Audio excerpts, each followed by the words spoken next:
બનાસકાંઠા જિલ્લો એ મુખ્યત્વે ખેતી આધારિત જિલ્લો છે, પરંતુ છેલ્લા ઘણા સમયથી જે પ્રમાણે કુદરતી આપત્તો એક બાદ એક આવી રહી છે તેને લઈ ખેડૂતોને વારંવાર નુકસાની ભોગવવાનો વારો આવ્યો છે। ત્યારે બનાસકાંઠા જિલ્લામાં છેલ્લા 2 દિવસ અગાઉ કરા અને વાવાઝોડા સાથે પડેલા રહેલા વરસાદના કારણે અનેક વિસ્તારોમાં ખેડૂતોને નુકસાન ભોગવવાનો વારો આવ્યો છે। ડીસા સહિત આજુબાજુના અનેક વિસ્તારોમાં પડેલા વરસાદ અને વાવાઝોડાના કારણે અત્યારે ખેડૂતોને સૌથી મોટું બાજરીના પાકમાં નુકસાન જોવા મળી રહ્યું છે। ચાલુ વર્ષે ખેડૂતોએ બટાટામાં પણ મોંઘા બિયારણો લાવી વાવેતર કર્યું હતું, પરંતુ જ્યારે બટાટા વેચવાનો સમય આવ્યો ત્યારે ખેડૂતોને ભાવના મળતા નુકસાન ભોગવવાનો વારો આવે તો ત્યારે ફરી એકવાર ખેડૂતોએ આ નુકસાનીમાંથી પગભર બનવા માટે બાજરીનું મોટા પ્રમાણમાં વાવેતર કર્યું હતું। તેમાં ખર્ચો પણ ખેડૂતોએ મોટા પ્રમાણમાં કર્યો હતો, પરંતુ ખેડૂતોની આ આશા પર વરસાદ અને વાવાઝોડાએ પાણી ફેરવી નાખી છે, કારણ કે છેલ્લા 2-3 દિવસથી રાત્રિના સમયે જે ભારે પવન સાથે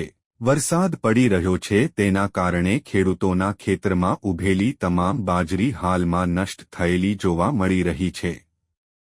અંગે ખેડૂતો જણાવી રહ્યા છે કે અત્યારે જે પ્રમાણે વાવાઝોડા અને વરસાદના કારણે ખેતરોમાં બાજરીની પરિસ્થિતિ સર્જાઈ છે તેને લઈ પરિવારનું ગુજરાન કરવું પણ મુશ્કેલી ભર્યું બન્યું છે। અત્યારે બાજરી તમામ જમીન ધ્વસ્ત થઈ ગઈ છે, જેના કારણે ખેડૂતો આ બાજરી નીકાળી શકે તેવી પરિસ્થિતિ પણ નથી। ત્યારે તાત્કાલિક ધોરણે સરકાર ખેડૂતોને સહાય આપે તેવી હાલ ખેડૂતો માંગ કરી રહ્યા છે।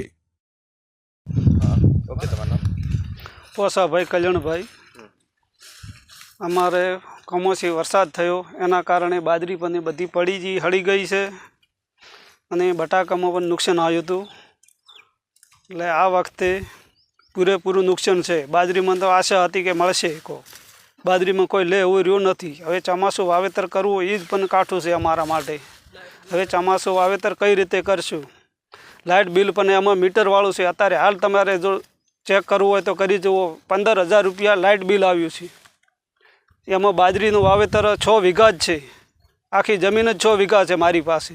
100 વીઘામાં આટલું નુકસાન છે। આ લાઇટ બિલવાળો તો કોઈ હવે છોડવાનો નથી। અમે ક્યાંથી લાવીને ભરશું એ જ અમે તો વિચાર કરીએ છીએ સાહેબ। મારું નામ અમૃતભાઈ ખેંગારભાઈ, ગામ વઢવા, તાલુકો ડીસા। હું વઢવા ગામનો ખેડૂત છું।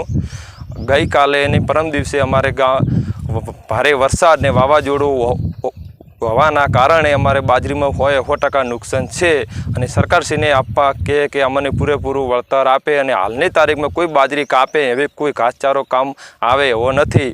અને ગયા આપણે શિયાળા બટાકામાં અમારે પૂરેપૂરું નુકસાન, કોઈ હાલની તારીખમાં બટાકામાં અમારે પૂરેપૂરું નુકસાન હતું કે મને એવી આશા હતી કે અમારી બાજરીમાં વળતર વાવ છે, પણ બાજરીમાં કમોસમી વરસાદના હોવાના કારણે અમારે પૂરેપૂરું નુકસાન છે।